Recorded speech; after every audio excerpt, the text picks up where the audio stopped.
ouvintes, tudo bem? Aqui é a Raquel, estou aqui em mais um episódio do Sonora Jurídica, o podcast do Vai Cair na UAB. E hoje nós vamos falar sobre dois assuntos muito importantes e que se relacionam de uma forma que muitas pessoas podem não pensar que elas se relacionam, que é LGPD e direito tributário. E para isso, nós vamos conversar hoje com o advogado Maurício Jatobá, especialista em direito tributário, e Natácia Mendes, especialista em LGPD e também em direito empresarial. Bom dia, boa tarde, boa noite, nossos convidados. Obrigada pela presença de vocês. Tudo bem? Bom dia, boa tarde, boa noite. Não sei que horas os ouvintes estão escutando, mas é um prazer estar aqui, a convite de Raquel, participando desse projeto. E simbora falar sobre direito tributário e as interseções que tem com a LGPD. Maravilha. Tudo bem, Natácia? Tudo bem, bom dia, boa tarde, boa noite, ouvintes. É um prazer estar aqui, queria agradecer a oportunidade e vamos embora, vamos conversar. Vamos lá. Então, antes de mais nada, nesse primeiro bloco a gente vai conversar um pouco sobre uma explicação breve sobre a LGPD e como é que ela se aplica dentro do direito tributário, como é que tanto estudantes de direito e também pessoas, enfim, leigas, que também queiram saber um pouco mais sobre o assunto, podem entender um pouco mais como é que esses dois assuntos se relacionam. No segundo bloco, nós vamos falar um pouco dos impactos visíveis que a lei traz no âmbito tributário, então, alguns exemplos reais que nossos convidados também vão trazer para a gente. E, por fim, no terceiro e último bloco, nós vamos conversar sobre como é que ela se aplica diretamente na OAB. Então, no exame de ordem, o que é que você, candidato que vai fazer a prova de ordem, como é que ela pode vir nessa prova, possivelmente aí, eventualmente, na prova que você for fazer. Então, a princípio, vamos conversar e, Natácia, a palavra já começa com você. Explica pra gente um pouco como é que veio essa LGPD. A LGPD é uma lei que, ao meu ver, né, na minha opinião, ela veio até tardiamente assim, para o Brasil, tendo em vista que a Europa, né, os países signatários da União Europeia, eles já tinham uma lei, né, própria, e a LGPD ela é um pouco irmã, né, dessa lei europeia que visa justamente essa questão da proteção de dados, porque o que antigamente a gente via muito em filmes, hoje em dia acabou virando uma realidade, principalmente com o advento da pandemia.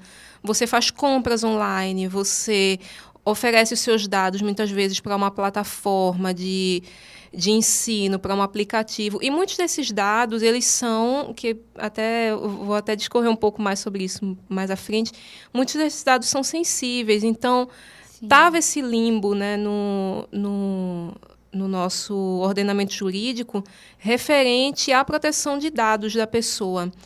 Então, a LGPD ela nasceu justamente para isso, situações rotineiras mesmo. Aquele site que você acessa, que tem lá, você aceita ou não aceita os cookies? É uma situação bem... O site sempre oferecendo biscoito pra gente. Aqueles amados biscoitos, né? Tinha aquele limbo lá na legislação que a gente não sabia muito como lidar, né? Que antes era o Marco Civil da internet, né? Que isso, exatamente. Fazia essas vezes de... Mas também bem paliativo, né?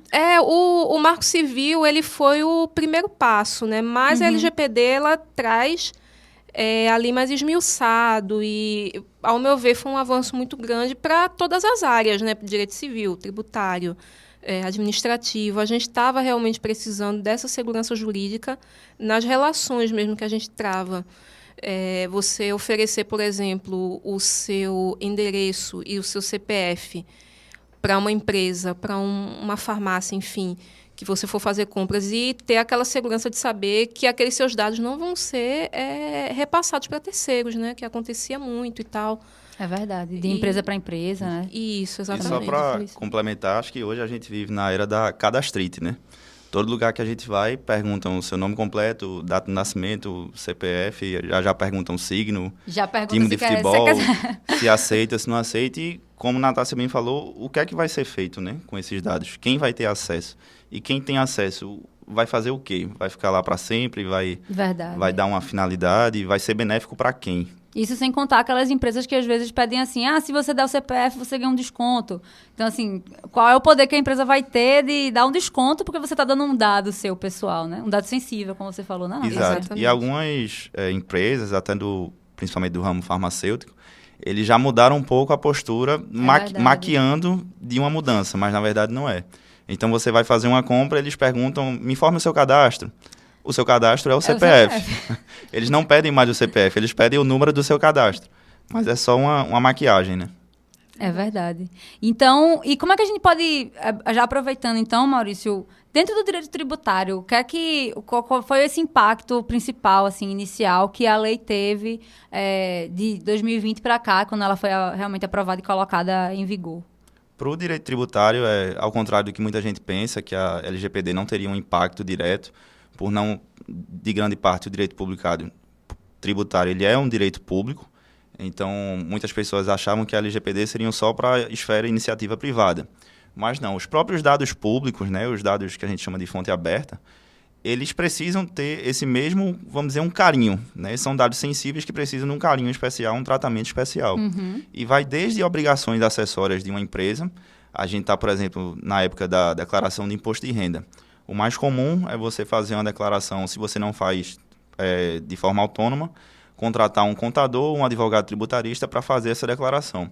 E esses dados que ele pegou praticamente de toda a sua vida. E aí? Quem faz a declaração de imposto de renda sabe mais de você do que até seu cônjuge, né? Seu marido, sua esposa, seu companheiro.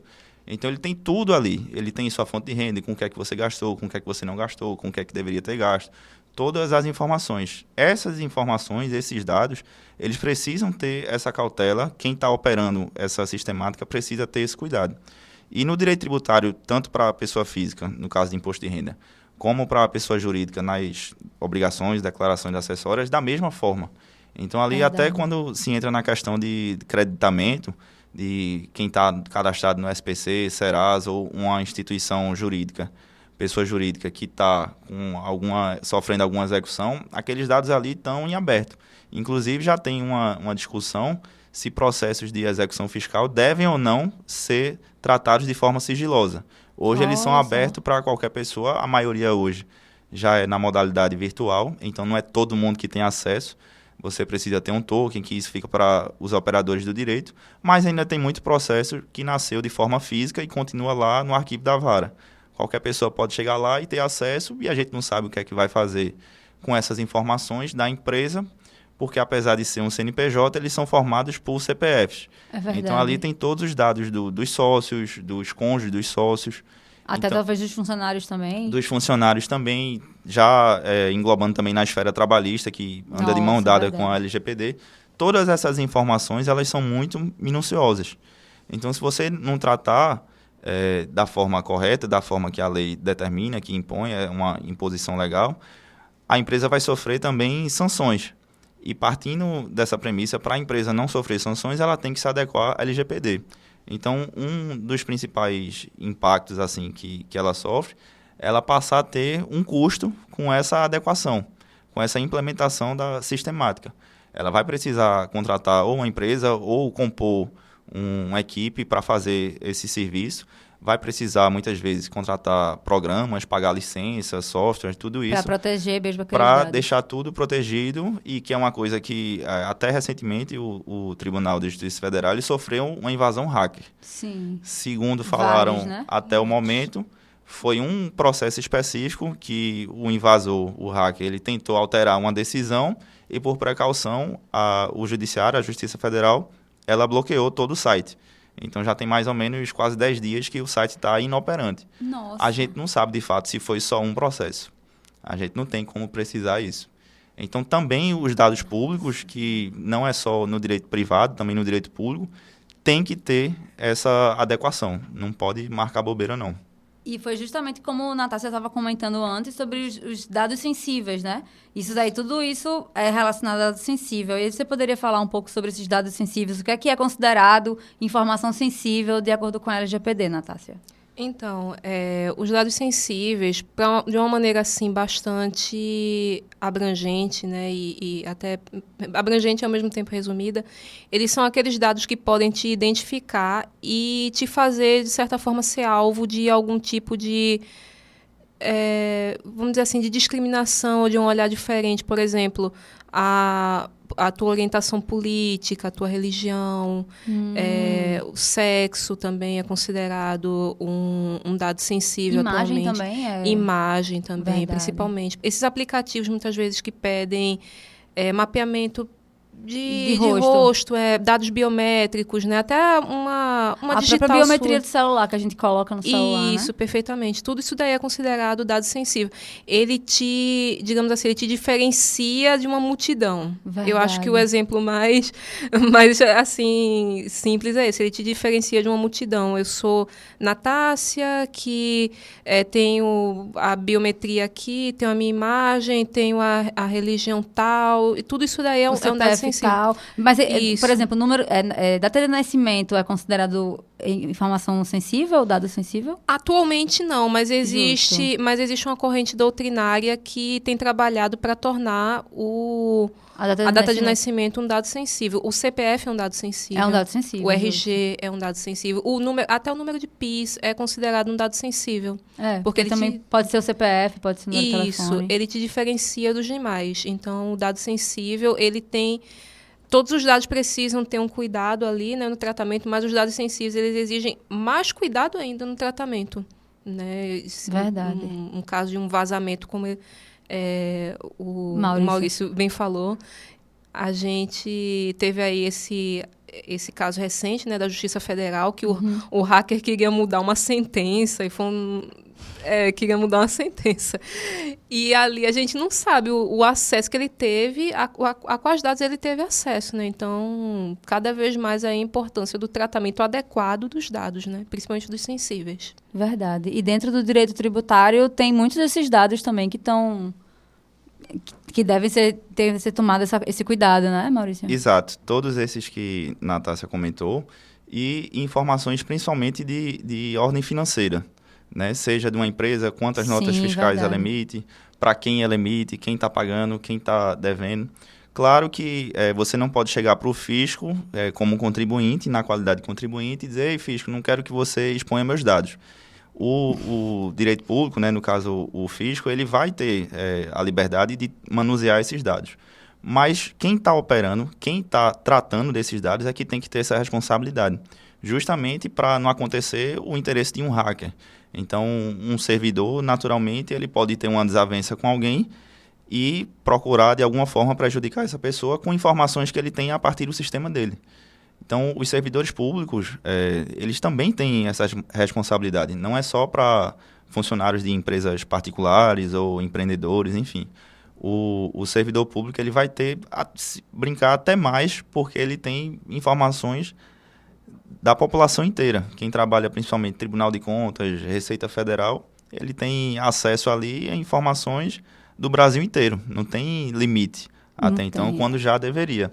Até voltando sobre a invasão hacker que teve na Justiça Federal, algumas pessoas alegam, que para mim é uma teoria que não tem muito sentido, mas alegam que não queriam implementar o sistema de processos criminais para se tornar eletrônico, porque foi um dos últimos a se tornar, justamente para não haver invasão hacker. Mas isso não tem sentido algum. Né? A ironia disfarçada de hipocrisia, porque se o hacker está mal intencionado, ele pode fazer isso tanto num processo civil, de natureza fazendária, de natureza de família, de qualquer ordem. Não precisa ser um processo de natureza criminal. Mas levantaram essa bola dizendo que algumas pessoas iriam querer limpar o próprio nome, ou seja, quem já tem uma ficha criminal, algum antecedente, iria querer dar uma limpada. Mudar ali, apagar uma coisinha. E leve. Exato. Como quem não quer nada. Passar um marca-texto por cima, né? Um corretivo. Um corretivo. Mas eu acredito que esse não é o caminho. O caminho seria realmente se municiar de ferramentas para proteger essas informações. Justo. Deixar um sistema blindado, o mais restrito possível, porque o principal objetivo é ter essas informações preservadas e não restringir a natureza jurídica de uma ação processual. Isso não faz sentido. É verdade. E agora, então, a gente já indo para o nosso segundo bloco.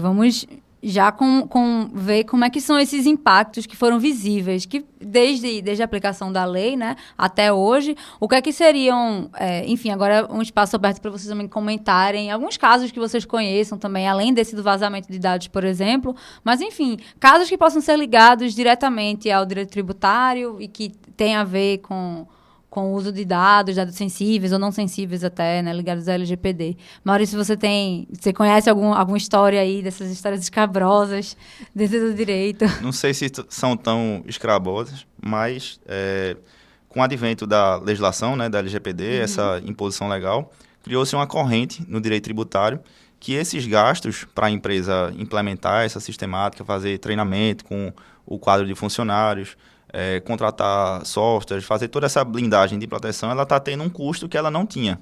Então, a empresa, 5 anos atrás, ela tinha um custo padrão e, atualmente, ela tem que dispor de mais despesas para poder implementar. E esse custo, ele passou a ser reconhecido como um creditamento fiscal.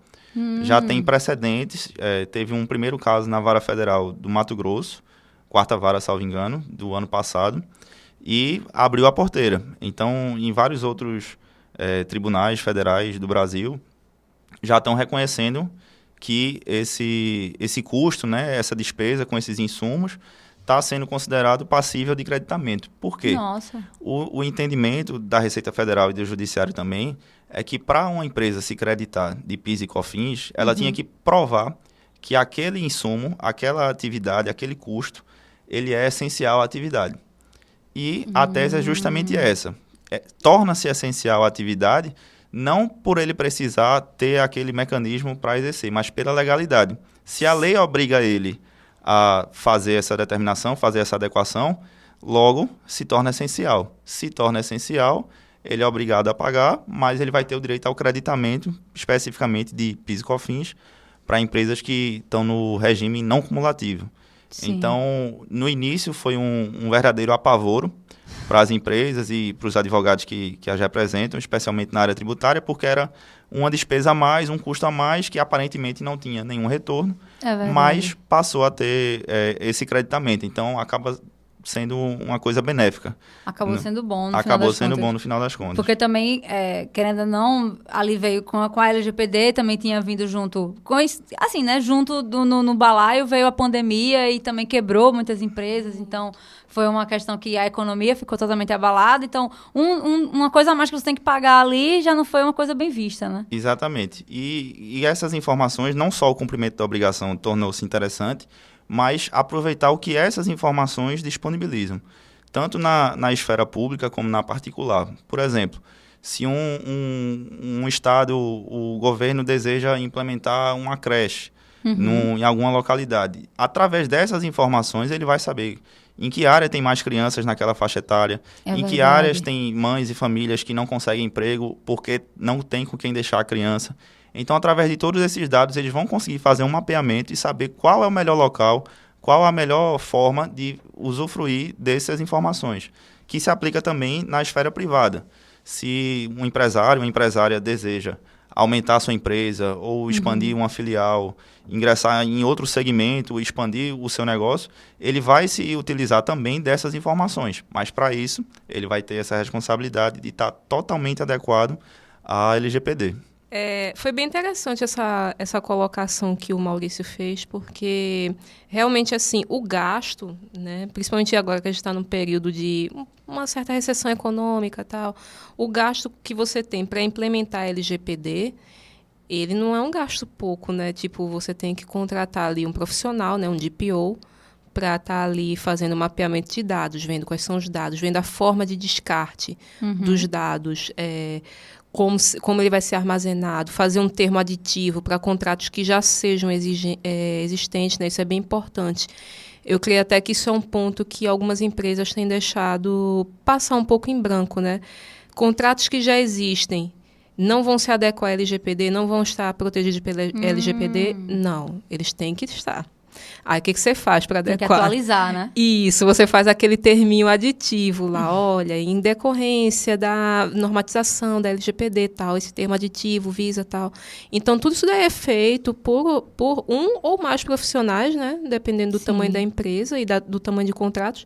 E tudo isso daí gera um gasto realmente a mais que não seria justo, ele não está ali disponível para fins de créditos, né? No caso do PIS, né, que você comentou, que foi bem interessante. Foi uma decisão até de Campo Grande, que veio com esse viés. E eu acho bem interessante que a justiça realmente ela tem que se adequar.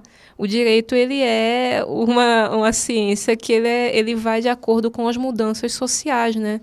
Então, a gente mudou, né? Hoje em dia, você faz um Pix, você usa um cartão de crédito, você bota o teu cartão de crédito ali, os dados, num determinado site. Então, salva o cartão de crédito no celular e aí faz o pagamento diretamente no celular e já é acreditado no cartão de crédito. Isso, perfeitamente. Então, os teus dados estão sempre circulando. Verdade. Né? E as empresas elas têm que se adequar, quer queiram ou não. Então, gera gasto, gera contratação de mais pessoa. Então, isso vai ter um reflexo lá no direito tributário. No empresarial, o que eu vislumbro muito, particularmente, é a questão dos que eu acabei de comentar, dos contratos que já existiam, né? Porque eu tenho visto casos, né? Tem chegado assim pra gente, de empresas que acham que porque o contrato foi antes da LGPD, eles não precisam adequar. Não vai valer, não.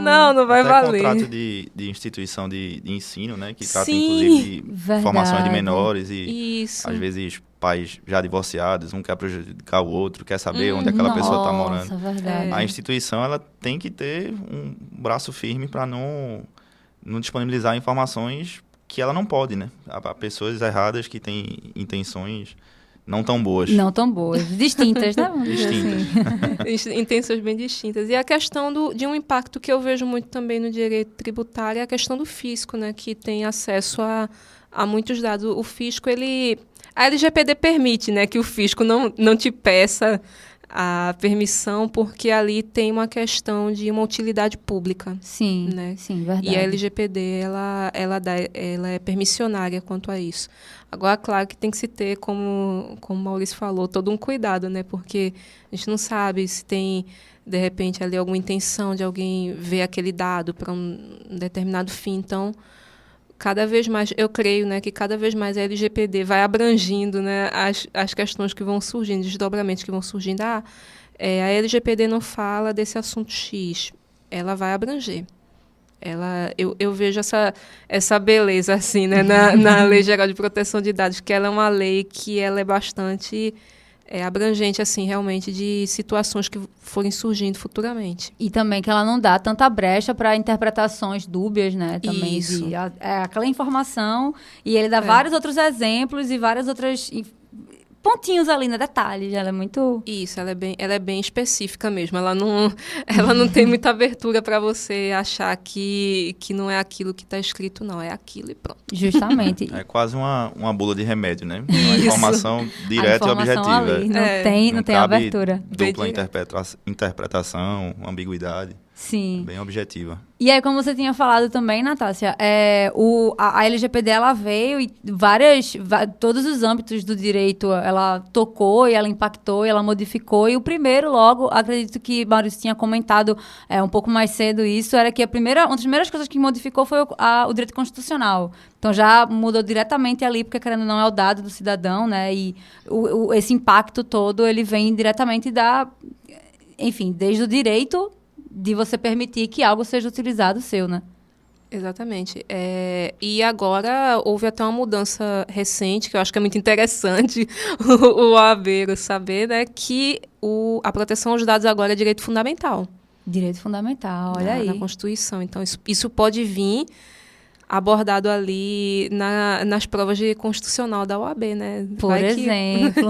Atualidade bem quentinha, que já pode estar caindo aí nas próximas edições. Perfeitamente. E agora a gente já, aproveitando o ensejo, já vamos seguindo para o nosso terceiro e último bloco.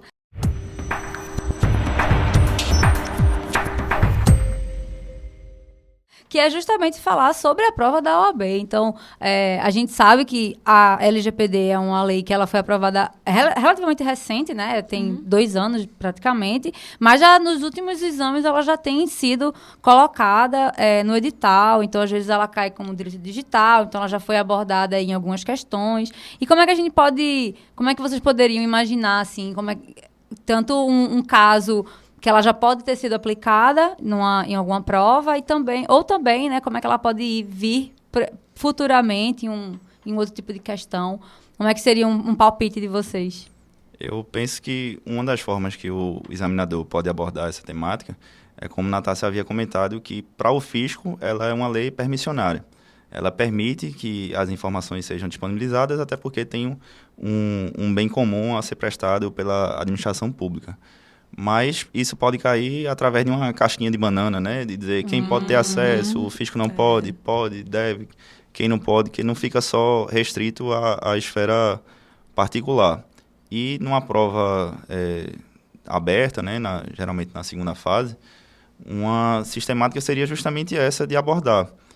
Se seria possível, puxando para o meu lado na esfera tributária, se seria possível algum aproveitamento de crédito por conta de uma despesa, de um custo que foi implementado na adequação, e qual ação processual seria cabível, qual seria o remédio processual para reaver esse crédito ou ter direito ao crédito. Então, eu acho que são possibilidades, né, que o examinador pode se utilizar para cobrar a LGPD inserida em outras disciplinas, não numa segunda fase em LGPD, nem numa questão de primeira fase totalmente direta, mas englobando outras matérias, especialmente direito público. Justamente. No meu caso, eu já puxando um pouquinho, né, a sardinha para o meu lado, trazendo um pouco para o direito empresarial e também civil, né, eu acho que a LGPD pode ser cobrada na OAB no que diz respeito a FGV gosta de dar uma mesclada, né, nas questões. Ela trabalha duas disciplinas numa só. Sempre a interdisciplinaridade. Isso. Aí eu creio que pode estar caindo algo relacionado aos dados sensíveis, uma ligação dos dados sensíveis com os direitos da personalidade, que estão lá no Código Civil. Lembrando que o rol, né, de direitos da personalidade do Código Civil, ele é exemplificativo. Então, existem outros direitos fora aqueles. Então, por exemplo, é um direito da personalidade o uso da tua imagem e, ao mesmo tempo, é um dado sensível. Pode ser que a prova traga alguma casquinha de banana, como o Maurício bem falou, né, dizendo que o direito à imagem é um direito da personalidade, mas não é um dado sensível. Né? Pode ser que caia algo nesse viés. Então, é bom o OABeiro ficar aí bem atento, perguntando também se em empresarial, por exemplo, se a LGPD ela cabe também em casos de micro e pequenas empresas. A resposta é sim. Né? Não é, por exemplo, a LGPD ela não vale só para grandes empresas. Se você é uma pequena empresa, pode estar caindo ali. Né? E aquela diquinha de sempre.